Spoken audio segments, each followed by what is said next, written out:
got a lathe. It's a standard modern 1120. I bought it off of a fella who never really used it a whole lot, and it kind of shows, but in a bad way. The price was right, so it's not too big of a deal for me, but there is some pretty bad damage. It was a high school lathe, and we all know high school students are nothing but terrorizers. So the compound and top slides have some chowder marks in it from them running it in and crashing it more than once, which there, as you heard, started to click, which bothers me. So that is one of the issues I want to figure out. The other issue is that I cannot get it to cut threads going one way. So if I really had to, I could turn the tool upside down and cut a thread running the lead screw in reverse. But in forward, she no go. And I have no clue why. Looking at the parts diagrams, it makes no sense. There's no one-way clutch or anything in there, unless there's a high school mod, so kids could only run it going away. But that seems rather silly. So, anyways, in the meantime, let's look at the... Ooh. Well, there's a problem right there, Billy. Looky at that. And that is a very broken tooth. Okay.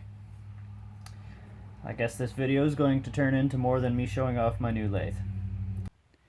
So I'll give you a better view of what we're dealing with here. That is the broken tooth. I've spun this bull gear around a few times. It's the only tooth on there that's broke. Everything else looks pretty good in here, you know. There's very minimal wear on that gear there, and I am assuming completely that that's from that broken bull. Now the only other place I don't like is right there. And this is where the gears engage for your feeds, power feeds, and for the threading lead screw. So I don't think there's anything I can really do about that. It works, but it's noisy. This, on the other hand, needs to be addressed, because that will fail one of these days and take out the other teeth. So let's get to it. I want to try and protect everything as best I can here. I don't want to get metal shavings and grinding splatter everywhere. So, shop towels to the rescue. Oh, maybe. I'm out. But I was going to do surgeon style, so just make a little slit here. Tried to find an X-Acto knife, but of course, can't find one. Just tear out a chunk.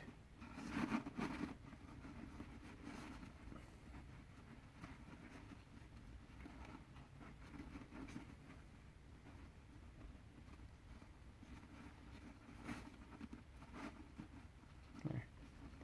That should help keep any crap from getting too much into this gearbox. The gearbox needs to be flushed. I want to do that at the very end. There's all kinds of who knows what down at the bottom, probably bits of this.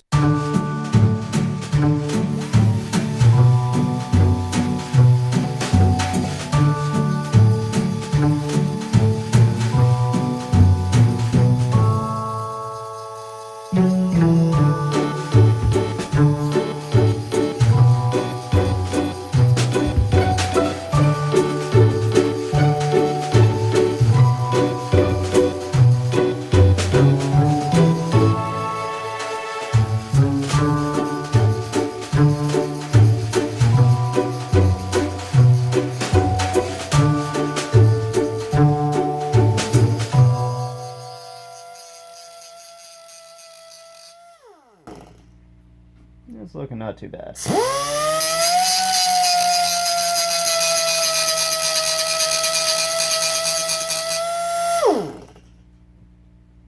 That'll work.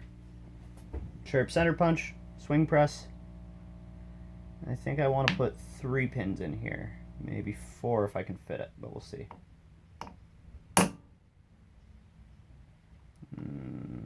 3.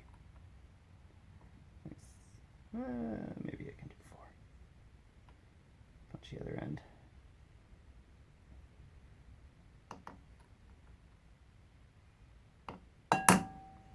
Now, I am surprised how soft this gear is. Next bit, drill some holes. I'm going to drill the end holes first because one of my center punches is a little wonky. So, I'm drilling them to a number 40 to begin with, and we'll go from there.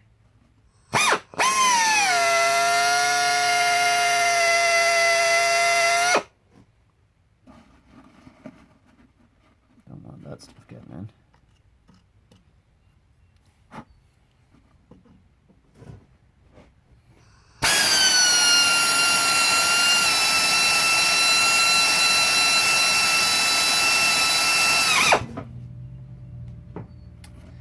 Now, I don't think I wanted to drill through that. Oops.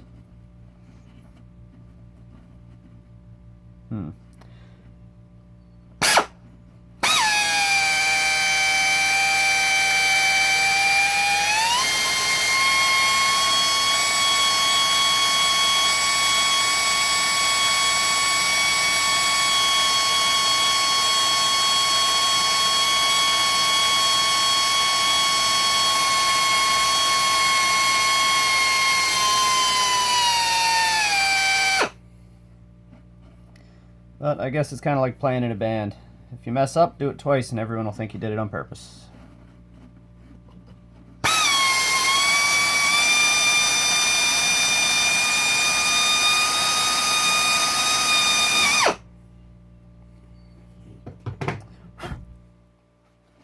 just peel back our operator's blanket here for a second, see what we're dealing with. Pick out some of the slime I got in there. I blocked the camera with my paper towel. So, from the looks of it, it's not going to foul or interfere with anything, so we should be okay with that. Now, what I'm not happy with is my one hole. It's way out. So, with the next size drill bit, I'm going to try and bring it back in this way a little bit. Yeah, that's terrible. Jesus, where did I learn how to drill? This hole closest to the camera here is nuts on where I want it. So I'm going to drill that one out first. The hole on this side, I need to push it back, so that one's going to be a little bit fun. At least drilling cast isn't too hard, so.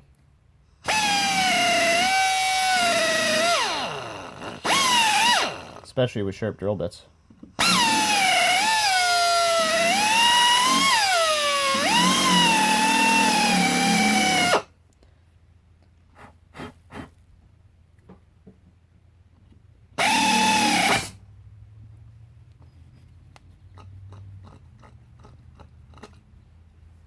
Try that again.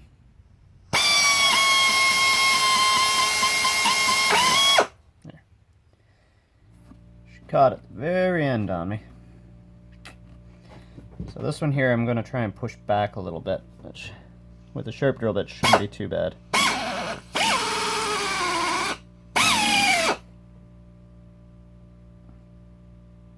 Yeah, that's a little more better. A little more gooder like.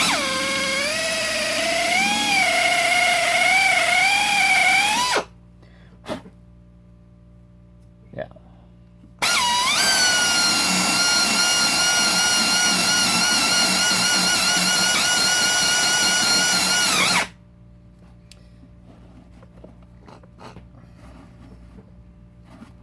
So that one coming from 6 miles away.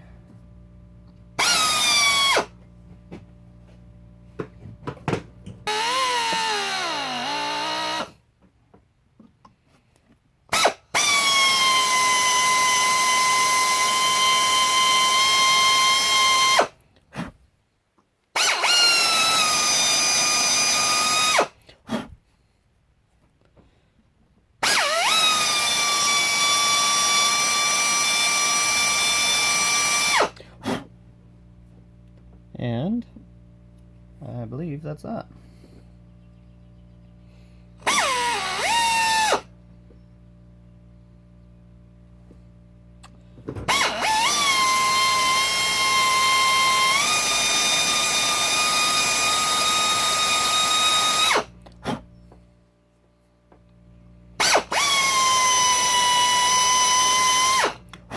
cast iron's nice to work with here because you don't need oil. It cuts up well. It makes lots of fine dust, but it actually has a bit of a lubricating property because of all the graphite in the crystalline graphite in the castings. Yeah, it's looking pretty good.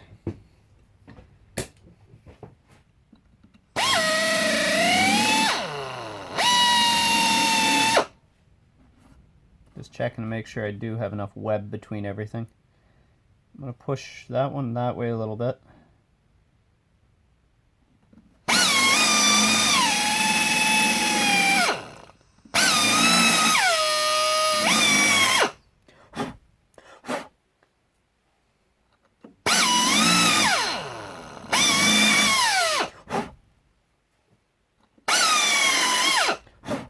There we go.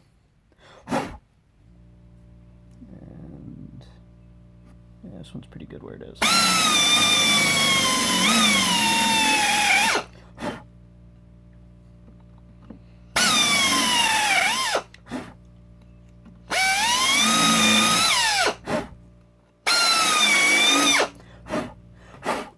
There we go. Those ones are blind holes, like I meant to do the first time. Yeah. Got my tap wrench. We'll get this going. So you want to make sure you're square when you're starting these, or you will end up with some really weird stuff going on.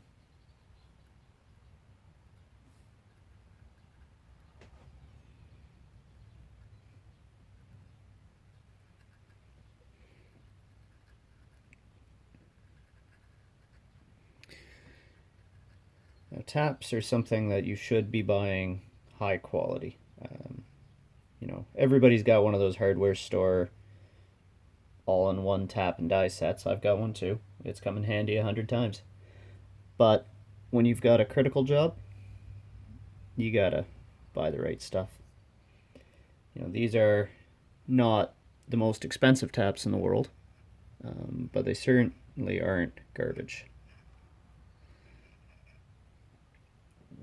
Where to put the magnet?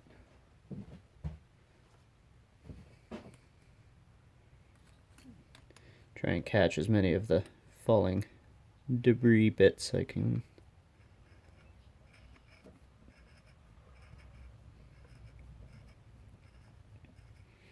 And like I was saying about cast iron, it's just surprisingly easy to work with. Can't weld it. You can braze it, sort of. But you gotta watch your heats.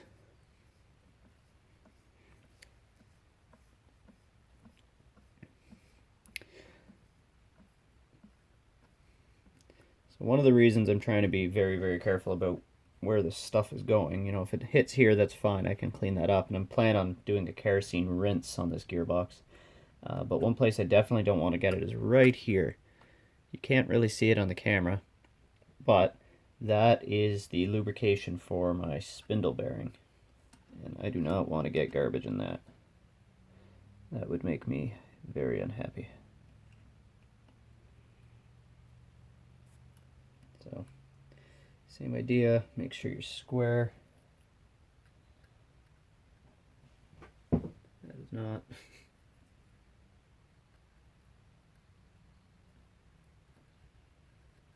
Starting to realize that filming yourself is kind of like having somebody watch you work. You've done it a million times, never screwed up, and the second somebody comes to watch you, you look like it's the first time you've ever held a wrench. Alright, so I got the magnet on the back side, grabbing whatever falls through.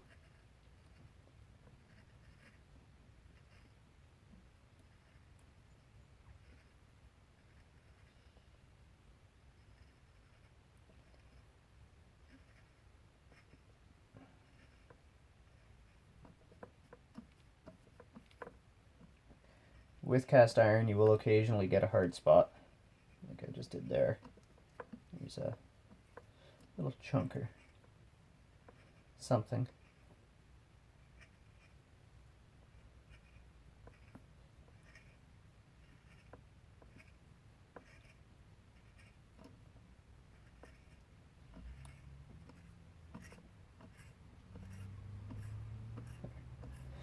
So with a taper tap, you're not actually to your dimension that you need to be to until you're in the last third of the tap. So keep that in mind if you're running it through holes. And it starts to feel easier, but you got to wait till you're all the way through because it is still cutting ever so slightly.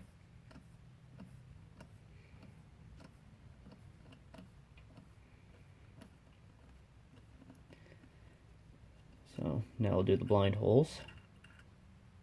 That's over there.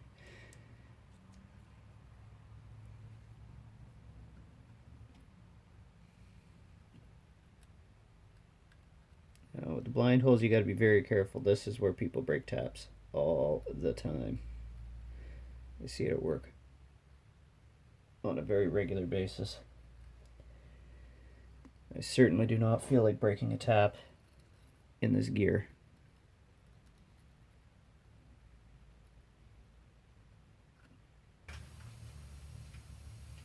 Switch to the plug tap. You can still start these not too bad if you're careful, but they don't have the nice lead in that the taper tap has. But at least you can get it in a hole.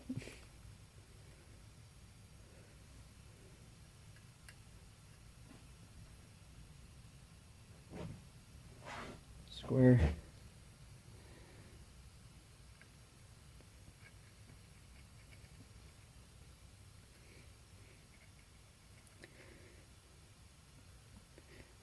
Just slow and see right there. I've got some resistance, so I don't know if I'm loaded up or I found the bottom of the hole. Both.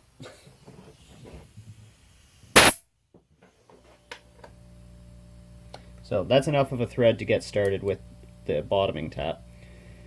So we'll do the other hole here.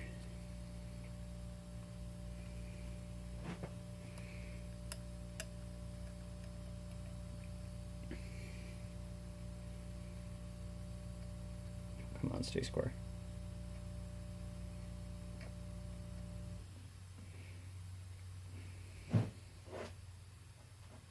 Yeah, it looks almost okay. Pull it back a little. When you've only got one or two threads, you can actually push the tap around a little bit. You got to be very gentle because they do break so easy. They're glass hard.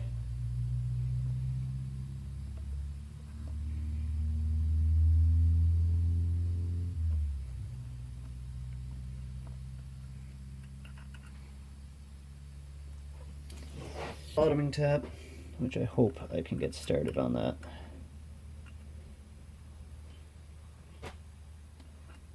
There's not many threads in this little hole.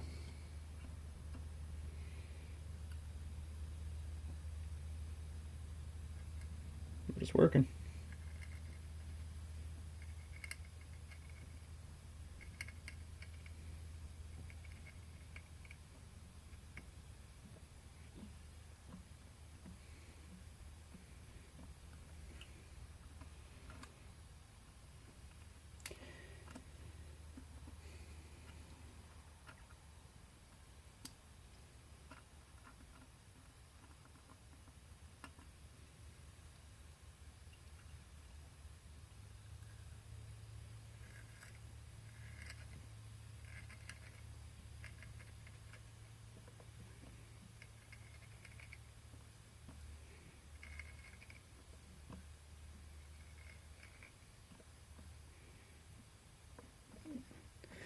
So I found the chip load at the bottom, or the bottom of the hole, or both. So I'll clear those holes out. So our holes are all tapped up now, and just gonna put the inserts in. Now I did give this all, oops, knocking stuff over. I did give all this a good clean out with brake cleaner. And then these guys gotta get cleaned up as well. Good for your skin. You don't want any grease or oil to mess with the thread locker. Now, I am brazing over this after the fact, but I want the thread locker in here anyways, whether it'll actually do anything, who knows, but got some nice gel style thread locker here. If I can ever get any to come out. There we go. Shh. Got a little excited there.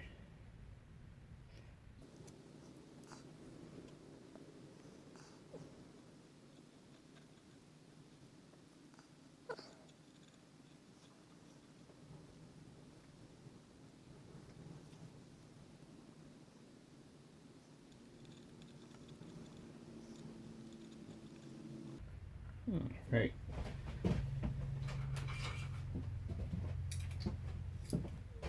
Oh, and I always grab the wrong one.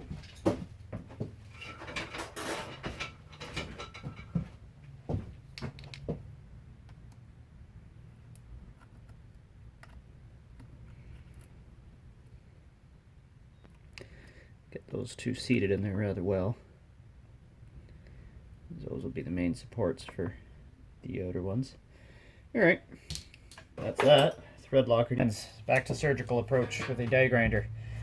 I can't have the compressor outside right now. There's somebody sleeping, so it will get loud. I'll try and cover it up with some sort of music or something.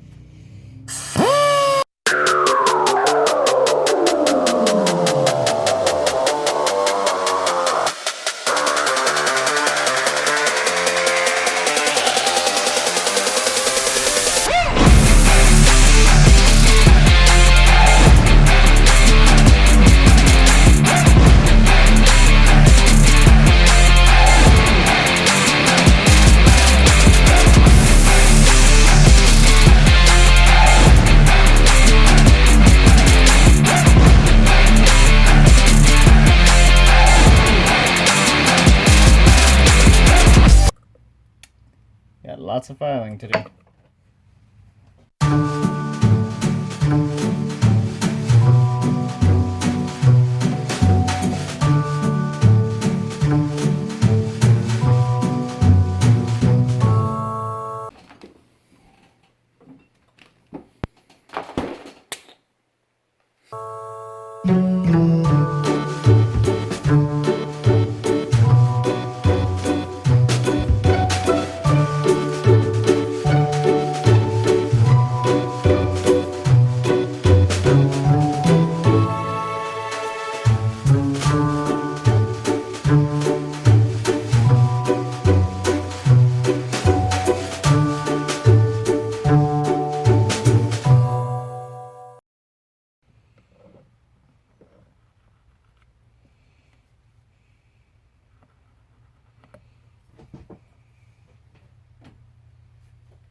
There, and there.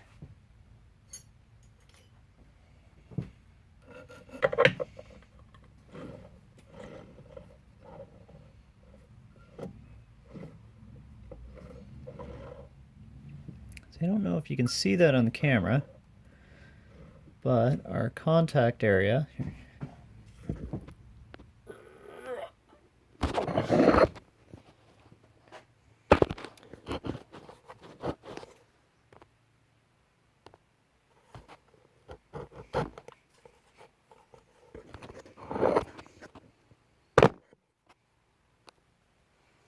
See, now our contacts on all three, and on the back side, 2. And what we're looking for is this. That's perfect contact clear across.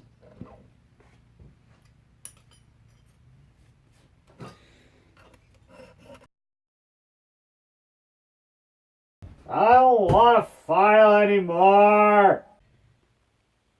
So I've changed my game plan a little bit. You can see there my blue marks are coming in actually not too bad. And here's my teeth. And the way that they're matching up, this I got a little bit of brake cleaner on it so they weren't splotchy, but everything's actually matching up pretty good. And because I have so little space in there, I'm not going to braze this. I just don't want to bring any extra heat into this wheel. And I think we're going to call it pretty good at that. So that is one